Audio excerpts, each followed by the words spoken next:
Assalamualaikum warahmatullahi wabarakatuh. Selamat datang di presentasi ujian akhir semester mata kuliah akuntansi biaya. Pada kesempatan ini, saya Muhammad Pierre Basket berperan sebagai konsultan manajemen yang diminta oleh pemilik Cyber Coffee untuk menganalisis kondisi bisnis mereka dan memberikan rekomendasi strategis untuk tahun 2026. Cyber Coffee saat ini mengalami penurunan laba sehingga diperlukan evaluasi berbasis analisis cost value profit atau CVV. Mari kita mulai. Kita mulai dari data operasional. Data operasional saat ini adalah sebagai berikut. Ada harga jual per cup adalah Rp30.000, lalu biaya variabel per cup yaitu Rp12.000.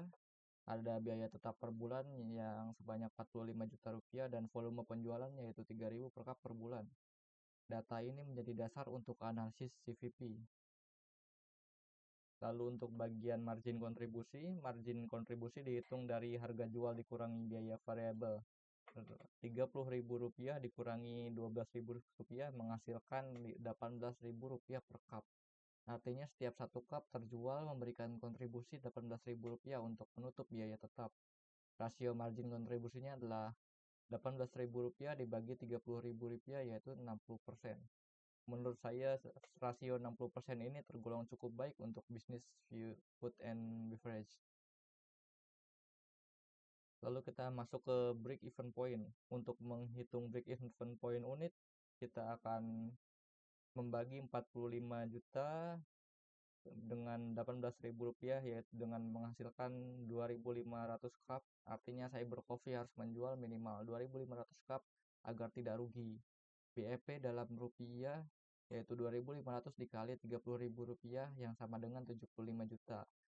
Dengan penjualan 3.000 cup saat ini berarti bisnis sudah melewati break even point sebanyak 500 cup. Lalu bagian laba operasi saat ini. Total penjualan yaitu 3.000 dikali Rp30.000 yang sama dengan 90 juta. Total biaya variabelnya yaitu 3.000 dikali Rp12.000 yang sama dengan Rp36 juta. Dikurangi biaya tetap sebanyak 45 juta, maka laba operasi saat ini adalah 9 juta per bulan.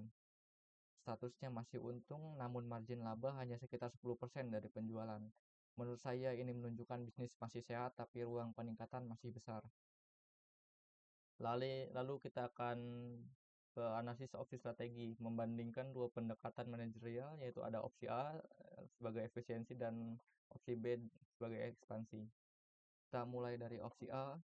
Pada opsi A, biaya tetap turun menjadi Rp40 juta, namun biaya variabel naik menjadi Rp14.000 per cup. Margin kontribusi baru menjadi Rp30.000 dikurangi Rp14.000 yang menghasilkan Rp16.000. Break even baru yaitu 40 juta dibagi menjadi 16 juta sama dengan 2.500 cup. Tidak ada perubahan signifikan dari break even point. Jika volume tetap 3.000 cup, maka 3.000 cup dikali 16.000 dikurangi 40 juta menghasilkan laba sebanyak 8 juta. Artinya laba justru turun dari 9 juta menjadi 8 juta. Menurut saya strategi ini kurang efektif karena tidak meningkatkan profitabilitas. Lalu kita bergeser ke opsi B, yaitu strategi ekspansi. Pada opsi B, biaya tetap naik menjadi 60 juta, volume diperkirakan naik 40%, dari 3.000 cup menjadi 4.200 cup, margin kontribusi tetap Rp18.000.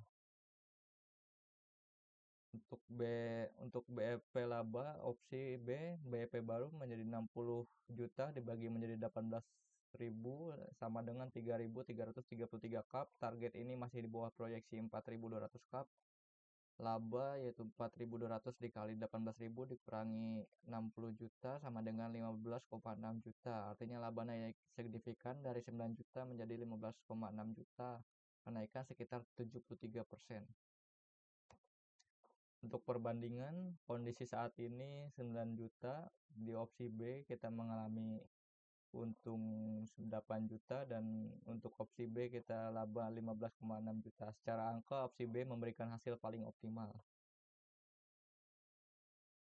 Dan sebagai rekomendasi konsultan, sebagai konsultan manajemen saya merekomendasikan pemilik memilih opsi B yaitu strategi ekspansi. Alasannya, pertama, laba meningkat signifikan.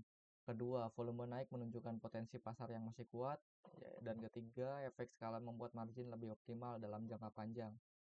Namun perlu diingat bahwa strategi ekspansi harus disertai kontrol biaya yang ketat, evaluasi bulanan, monitoring BIP dan volume aktual, serta rencana cadangan jika target tidak tercapai. Baik, kesimpulannya, Cyber Coffee masih untung tapi margin relatif kecil, hanya 10%, dan strategi efisiensi tidak efektif, maka laba malah turun. Dan strategi ekspansi lebih menjanjikan, laba naik 73%. Sebagai kesimpulan, rekomendasi final adalah memilih opsi B dengan pengawasan keuangan yang disiplin. Demikian analisis yang dapat saya sampaikan sebagai konsultan manajemen. Terima kasih. Wassalamualaikum warahmatullahi wabarakatuh.